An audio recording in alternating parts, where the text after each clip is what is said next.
네, 안녕하세요. 정고수의 땅 따먹기 정진관입니다. 오늘은 2024년에 개통할 신안산선에 대해서 알아보도록 하겠습니다. 제 뒤에 말 한 마리가 있죠. 이곳에 말 눈 보이시나요? 슬픈 눈을 하고 있습니다. 그 이유가 뭐냐면요. 지금 현재 시흥이라는 지역에서 여의도까지 가는데 걸리는 시간이 무려 1시간 20분 정도가 걸립니다. 그런데 이 신안산선이란 노선이 들어가게 되면은 20분에서 30분대로 엄청나게 단축이 된다고 해요. 그래서 말이 이렇게 이야기를 하고 있죠. 나보다 빠르다니 얼마나 빠른지 한번 알아보도록 하겠습니다. 부동산의 조건 제가 계속 반복해서 말씀드려요. 교통 플러스 인구다. 교통이 좋은 곳에는 인구가 몰리게 되어져 있고 인구가 많은 곳에선 반드시 나라가 교통을 넣어주게 되어져 있더라 라고 이야기를 하는데 이곳 지역의 오늘의 핵심 어디죠? 시흥시다. 자, 오늘은 이러한 순서로 진행하도록 하겠습니다. 1부는 대한민국 서쪽으로 인구가 이동을 하는데 왜 이동을 하는지, 두 번째 신안산선은 왜 만들며 그 노선도와 파급력은 어느 정도인지 한번 살펴보도록 하겠고요. 2부 내용은 이렇습니다. 시흥시 최근 움직임, 더불어서 신안산선 노선 라인 중에서 향후 5년에서 10년 안에 폭발적으로 인구가 늘어날 곳이 한 군데가 있다고 해요. 그곳에 만들어질 일자리까지 함께 살펴보도록 하겠습니다. 출발하겠습니다.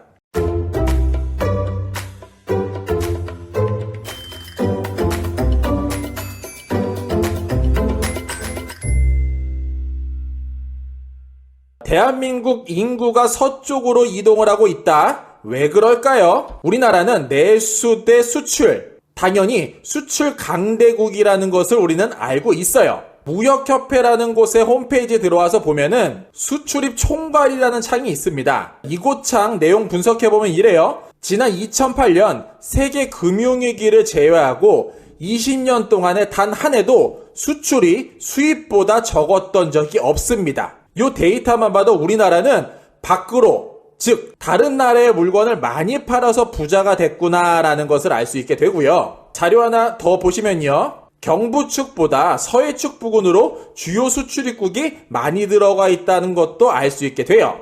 그러면 어느 품목을 많이 팔고 있을까요? 보시는 바와 같이 품목만 놓고 보더라도 우리나라 대표 기업의 주력 상품들이 많이 들어가 있다는 것도 우리는 알 수 있게 됩니다.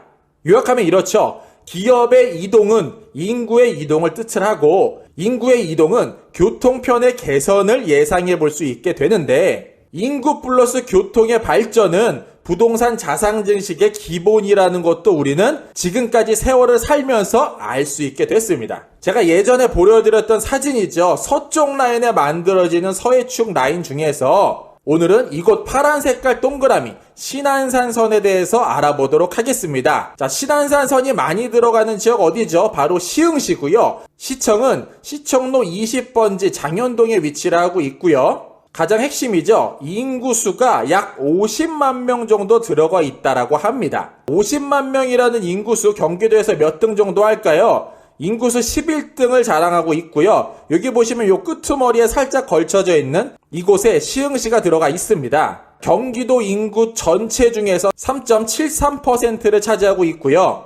수원, 고양, 용인시의 약 절반 정도, 그리고 연천의 12배, 동두천의 5배 정도의 인구수를 품고 있는 곳이 시흥시라고 합니다. 제가 시흥시 행정지도 하나 가지고 와봤어요. 가장 많은 부분이 연접해 있는 지역은 안산시가 되겠고요. 두 번째는 인천 남동구, 세 번째는 광명시, 네 번째, 다섯 번째는 안양시, 부천시 정도가 되겠습니다. 그리고 서남 쪽에는 바다가 붙어져 있다는 것도 우리는 알 수 있게 됩니다. 그런데 이쪽 바다 쪽 보면은 뭔가 조금 어색해요. 자, 나머지 위쪽 동네 보면은 다 삐뚤빼뚤한 토지의 모양을 하고 있는데 이쪽 일대는 굉장히 반듯한 모양을 하고 있습니다. 너무 반듯해서 어색하죠? 왜 이렇게 반듯하게 만들 수 있었나? 시흥시의 대표적인 일자리 타운, 반월 특수지역 시와 지구와 반월시와 멀티 테크노밸리의 내용을 살펴보면 왜 이렇게 그곳이 네모내졌는지 알 수 있게 됩니다. 이 중에서 지금 만들어지고 있는 곳이죠. 반월시와 멀티 테크노밸리에 대해서 살펴보도록 하겠습니다. 제가 항공사진 하나 가지고 왔어요. 자, 시와 지구고요. 요 위쪽 보시면은 기존의 업무 단지가 잔뜩 들어가 있는데 요 아래쪽 보시면 뻘로 되어져 있는 것을 확인할 수 있어요. 그런데 2020년 오늘날 항공사진을 보면은 이곳 일대가 꽉 차 있는 것을 우리는 알 수 있습니다. 제가 전 사진 다시 한번 보여드릴게요. 이렇게 어색하게 만들어져 있던 곳이 이렇게 꽉 차서 건물이 한참 들어가 있다는 것을 알 수 있게 돼요. 그렇다면 없던 땅이 새로 만들어졌다. 누가 만들었을까요? 과연 주인은 누굴까요? 바로 K-워터 수자원공사가 되겠습니다.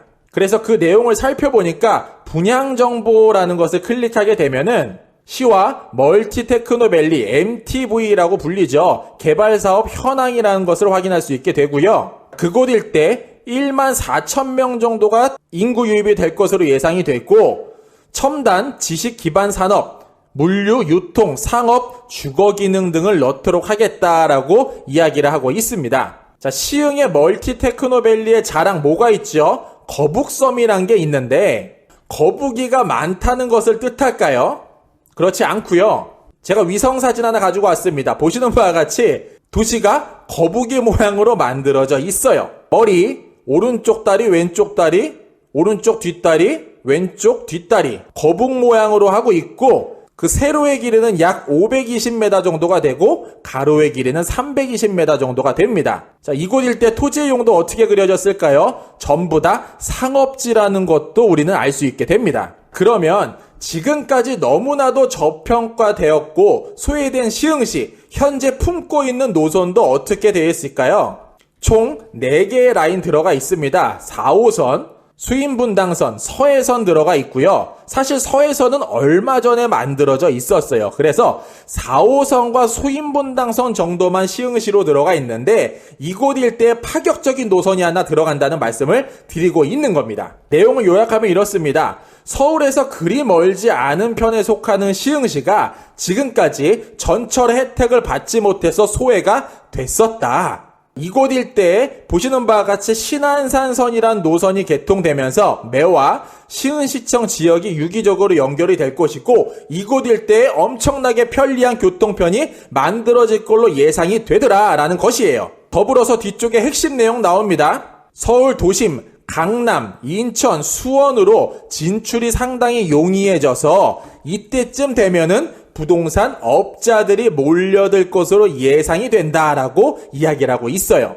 자, 사실 일반 사람들이 알기 전에 업자들이 먼저 들어가서 선점을 하기 마련이에요. 즉, 정보라고 하는 것은 업자들과 동일한 시선에서 바라보고 남들보다 먼저 들어가서 선점하는 것을 프로라고 이야기를 할 수 있겠죠. 이곳 일대 아직 이러한 기회가 있더라라고 말씀드리겠습니다. 부동산 업자가 몰려든다. 신안산선 무슨 노선인지 본격적으로 알아보도록 하겠습니다. 왜 만들며 노선의 파급력은 어느 정도 될까요? 제가 환경영향평가 정보 시스템에 들어가서 신안산선이라고 검색을 해봤더니 사업 목적은 명확합니다. 서울 도심권과 수도권 서남부 지역 간의 교통의 편의성을 제공하도록 하겠다. 수도권 X자형 광역 수송체계에서 서남부와 동북부로 연결하는 광역철도망을 만들도록 하겠다라는 내용을 품고 있어요. 즉, 서울로 빨리 갈 수 있는 교통편을 넣도록 하겠고 우리는 잘 알죠. 서울 인구 집중 유발시설로 다이렉트로 환승하지 않고 꽂히는 노선이 만들어진다면 그곳 일대 부동산 가격이 폭발적으로 늘어난다는 것을 우리는 과거 사례를 통해 배웠어요. 그러한 노선이 2024년까지 이곳 일대에 들어간다고 한다면 지금 이 내용을 들으시는 분이라면은 사실 움직이심이 맞더라 라고 정고수 단언하며 말씀드리겠습니다. 국토교통부 보도자료 과거부터 한번 살펴볼게요. 2015년 8월 17일자 신안산선 민간투자사업으로 추진이라는 내용이고요. 이때만 해도 개통을 2023년으로 잡았었어요. 이어서 2016년 자료입니다. 안산, 시흥, 여의도, 신안산선 민간사업 공모 착수. 2017년 4월 28일자는 신안산선 복선전철 민간투자사업의 우선 협상 대상자로서 투르벤 인베스트먼트 이곳이 업체로 선정됐더라라고 발표를 하고 있고요. 2019년도 보도자료입니다. 안산, 시흥서, 여의도까지 25분 신안산선 8월 말 첫 삽이라는 보도자료도 확인할 수 있게 되고요. 최근에 나온 보도자료죠. 2020년 12월 2일자 자료입니다. 2021년 국토교통부 예산 및 기금안인데요. 이 내용을 확인해 보셔도 신안산선에 대한 내용을 언급해서 확인할 수 있게 됩니다. 즉 신안산선 2024년을 목표로 예산도 투하가 되고 있고 공사업체도 선정이 됐고 차근차근 잘 진행되고 있다라는 것을 우리는 알 수 있게 됩니다. 21년 순조롭게 진행되고 있는 신안산선 노선도는 어떻게 구성이 되며 주변 상황은 어떤지 한번 차근차근 알아보도록 하겠습니다. 제가 노선도 하나 가지고 왔고요. 요 점점점으로 구성되어 있는 지역을 제외하고 서울 경기권에 가까이 붙어져 있는 이곳 일대도 제외를 하고 요 허리춤에 해당하는 약간 소외되어 있던 지역들을 중심으로 알아보도록 하겠습니다. 먼저 시흥시청역입니다. 제가 1번이라고 표기하고 위쪽에는 사진, 아래쪽에는 지적 편집도를 쭉 넣을 건데요. 보시는 방법은 여기 일반 철도라고 써 있는 곳이 어느 곳에 들어가고 있고 이곳 일대의 현재 모습은 어떤지 이렇게 비교해 보시면 이해가 좀 쉬우실 것 같아요. 시흥시청역 현장 가면은 이렇게 펜스 치고 공사를 하고 있는 모습을 확인할 수 있게 됩니다. 두 번째, 장내 매화역이라고 쓰여져 있는 곳인데 제가 다음 편에 말씀드릴 핵심 지역이 사실 이곳이에요. 매화라는 지역인데 이곳 일대를 왜 주목을 해봐야 되냐면은 엄청나게 괜찮은 일자리가 많이 늘어나고 있고요. 일자리뿐만 아니라 철도까지 들어갑니다. 그런데 이 철도 라인이 심지어 한 개가 아니라 두 개가 더 들어간다면은 총 3개 라인이 이 매화라는 지역에 들어간다면은 얘기가 많이 다를 것 같아요. 그래서 이 매화라는 지역만 가지고도 한 편을 만들도록 하겠습니다. 자, 다음 편 기대해 주시기 바라고요. 이곳 일대 매화산업단지와 매화산단 배우주거지를 연계한 개발을 하도록 하겠다라고 발표를 한 바 있죠. 세 번째로 장내 학원이라는 지역입니다. 자, 이곳 일대 위성사진으로 보면은 사실 아무것도 없는 허허벌판이에요. 그냥 죄다 초록색인데 지적 편집도라는 내용을 살펴보니까 이러한 내용으로 확인이 됩니다. 이미 하수 처리 시설 어디에다 넣고 상업지 어디다 넣고 주차장 어디다 넣을지 다 계획은 끝났고요. 지하철 역사가 어디에 만들어질지도 게임은 끝났습니다. 현장 가면은 이 뒤쪽에 보이시는 바와 같이 죄다 초록색이고 비닐하우스밖에 없어요. 이곳 일대 괜찮은 일자리 집어 넣을 것이고 지하철도 집어 넣겠다라고 한다는 것이에요. 다음으로 광명역입니다. 광명역 일대 아파트값 엄청 많이 늘고 있다라는 거 우리는 기사를 통해 쉽게 접할 수 있는데 광명역이 이곳에 위치를 하고 있어요. 자, 신안산선 라인은 이쪽으로 들어가진 않고 바로 왼쪽에 있는 이 도로편 아래로 들어간다고 합니다. 즉 광명역 좌측 8차선 도로, 광명역 서밋, 플레이스 아파트 앞쪽 이곳 사거리로 들어갈 것으로 예상을 하고요. 다음 석수역입니다. 석수역은 요 뒤에 보이시는 금천교회라는 이 지역 아래로 플랫폼이 구성되어 있는 것을 알 수 있게 됩니다. 여기 보이시나요? 금천교회 아래쪽으로 일반 철도가 깔리고 있다는 것을 확인할 수 있게 됩니다. 다음 시흥사거리역이죠. 이곳 일대는 시흥사거리 아래쪽으로 들어가고 있고요. 시흥동 우체국을 중심으로 플랫폼이 구성되고 있는 것을 알 수 있게 돼요. 그 시작과 끝은 SK 주유소에서 시작을 해서 홈플러스 좌측 끝으로 아래 플랫폼이 만들어지고 있다는 것을 사진을 보면 확인할 수 있게 됩니다. 다음 독산역입니다. 독산역은 홈플러스 금천점으로부터 독산 119, 노보텔 엠베서더 서울 독산 인근 이 일대로 철도역 플랫폼이 만들어지고 있다는 것을 알 수 있게 되고요. 여기 지도 보이시나요? 노보텔 엠베서더 그 좌측 끝에는 홈플러스를 확인할 수 있게 됩니다. 다음 목감역입니다. 목감역은 목감 둘레로와 목감 우회로 사거리 쪽으로 들어갈 것으로 예상이 되고요. 로얄 팰리스 4차 오피스텔 앞쪽 이곳 보이는 이곳에 일반 철도라고 쓰여져 있는 이곳 일대로 들어갈 것으로 예상이 됩니다. 다음 장내 장하역이라는 곳이고요.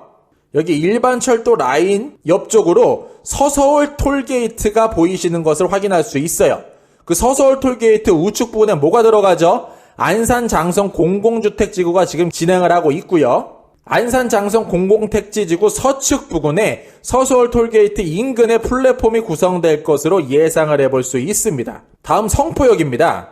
성포예술광장을 중심으로 그 위쪽에는 월미공원이 위치를 하고 있고요.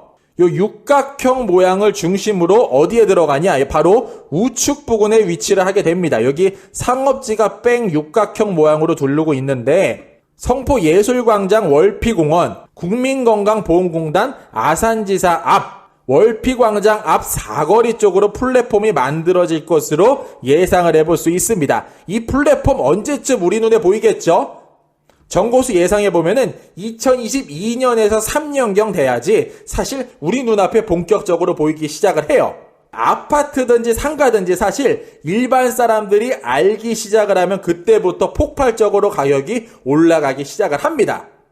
즉, 땅속에서 작업을 하기 시작을 할 때 미리 그 자리를 선점하고 있는 게 현명하다라고 말씀드리겠습니다. 다음 중앙역입니다. 중앙역은 이미 노선이 들어가 있죠. 수인분당서가 4호선이 이미 들어가 있는데 이곳 일대에 동일하게 플랫폼이 만들어지고 있는 것을 확인할 수 있게 됩니다. 다음 호수역입니다. 호수역 같은 경우에는 여기 잘 보이실까요? 공용주차장 교차로라고 되어 있는 이 사거리 모양으로 구성되고 있는 이곳 일대로 플랫폼이 만들어지고 있는 것을 확인할 수 있게 되고요. 이곳 일대에 어떠한 시설이 있냐면 AW 웨딩 컨벤션, 안산 레이크타운, 푸르지오 아파트가 우측 부근에 위치를 하고 있습니다. 즉, 내가 아파트를 산다라고 하면은 이쪽 일대 최대한 가까이 붙어져 있는 아파트를 구입하는 게 현명할 것이고, 내가 상가, 즉 사업을 운영해보고 싶다라고 한다면은 출입구가 어느 쪽으로 빠져나오는지를 알고 미리 선점하시기를 권면드리겠습니다. 다음 한양대역이죠. 자, 이곳 일대는 위쪽에는 근린 공원으로 구성이 되어져 있고 좌하측 9시에서 6시 방향 쪽은 집이 들어가 있고요. 그 동쪽에는 자연 녹지로 구성이 되어져 있습니다. 보시는 바와 같이 플랫폼은 요곳 가운데 사거리 쪽에 들어갈 것으로 예상이 되고 안산 호수공원과 안산 고잔 푸르지오 6차 아파트 앞쪽으로 들어갈 것으로 예상을 해볼 수 있습니다. 지금까지 쭉 노선도에 대해서 알아봤고 이 노선도의 플랫폼이 어떻게 깔리고 있는지도 살펴봤어요. 지하철이 없다가 만들어지면은 내 소중한 자산 우상향 곡선 그린다는 것을 우리는 아주 쉽게 과거 사례를 통해 알 수 있게 됐는데 이곳 일대 지금 그러한 움직임이 너무나도 선명하게 그려지고 있더라라고 말씀드리겠습니다. 다음 시간에는 이러한 부분 설명드리도록 하겠습니다. 신안산선이 들어가는 시흥시 최근의 움직임, 더불어서 신안산선 노선 중에 인구가 폭발적으로 늘어날 그곳, 제가 아까 어디라고 말씀드렸죠? 매화라는 지역에 얼마나 많은 사람이 들어갈 것이고 그곳 일대 어떻게 진행이 되는지 살펴보도록 하겠습니다. 자, 마무리하겠습니다. 교통편이 좋아지면 사람이 몰리고 사람이 많이 몰리면 부동산 가격은 올라가고 부동산 가격이 오르면은 기분은 좋고 시흥시 어디가 될까요? 내 소중한 자산 현명히 판단하고 철저히 분석하고 던져보시길 바랍니다. 이상으로 정구수였습니다. 안녕.